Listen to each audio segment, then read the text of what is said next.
நம்ம Ashwin sweets and snacks export பண்றதுக்கு 7373041434 மற்றும் www.ashwinsweets.com கான்டாக்ட் பண்ணுங்க.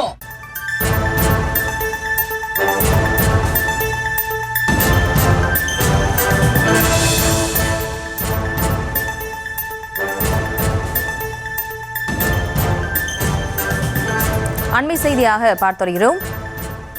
கோவை காவல் நிலையத்தில் வைத்து காவலர் பாலியல் வன்கொடுமை செய்யப்பட்ட சம்பவத்திற்கு நயினார் நாகேந்திரன் தனது கண்டனத்தை தெரிவித்திருக்கிறார். விவரங்களோடு இணைகிறார் நமது செய்தியாளர் லதா. லதா, வணக்கம். அவர் கண்டன பதிவில் என்னென்ன விஷயங்களை குறிப்பிட்டிருக்காரு, முழு விவரம்? வணக்கம். திமுக அரசின் காவல்துறையை கண்டித்து பாஜக மாநில தலைவர் நயினார் நாகேந்திரன் கண்டன பதிவு ஒன்றை வெளியிட்டிருக்கிறார்.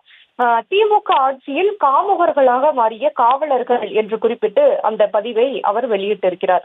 அவர் வெளியிட்டிருக்கும் அந்த பதிவில், கோவையில் காவல் நிலைய அலுவலக அறையில் வைத்தே பெண் காவலரை மதுக்கரை சிறப்பு காவல்துறை கமாண்டன்ட் அதிகாரி பாலியல் வன்கொடுமை செய்ததாக வெளிவந்துள்ள செய்தி மிகுந்த அதிர்ச்சி அளிக்கிறது என்றும், வெல்லும் தமிழ் பெண்கள் என்று போலியாக முழங்கும் திமுக ஆட்சியின் நிர்வாக திறமையின்மையால் தெருதோறும் காமுகர்கள் பெருகி வருவது ஒரு புறம் இருக்க, மறுபுறம் காவல் அதிகாரிகளே காமுகர்களாக மாறி வருவது பெண்கள் பாதுகாப்பை ஒட்டுமொத்தமாக கேள்விக்குறியாக்கி உள்ளது என்றும், வீட்டில் உறங்கிக் கொண்டிருந்த பச்சிளம் குழந்தைக்கும் பாதுகாப்பில்லை, காவல் நிலையத்தில் காக்கி சட்டை அணிந்த பெண்ணுக்கும் பாதுகாப்பில்லை, தமிழகத்தின் வரலாற்றில் இப்படி ஒரு கொடூரத்தை இதுவரை யாரும் பார்த்ததில்லை என்று குறிப்பிட்டு திமுக அரசை கண்டிக்கும் வகையில் அந்த பதிவை அவர் வெளியிட்டிருக்கிறார். மேலும் இனி இந்த திமுக ஆட்சி தொடரப்போவதும் இல்லை என்றும் நயினார் நாகேந்திரன் குறிப்பிட்டிருக்கிறார்.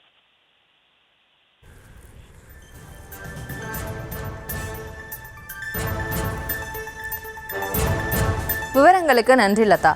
தொடர்ந்து தலைப்பு செய்திகளை பார்க்கலாம்.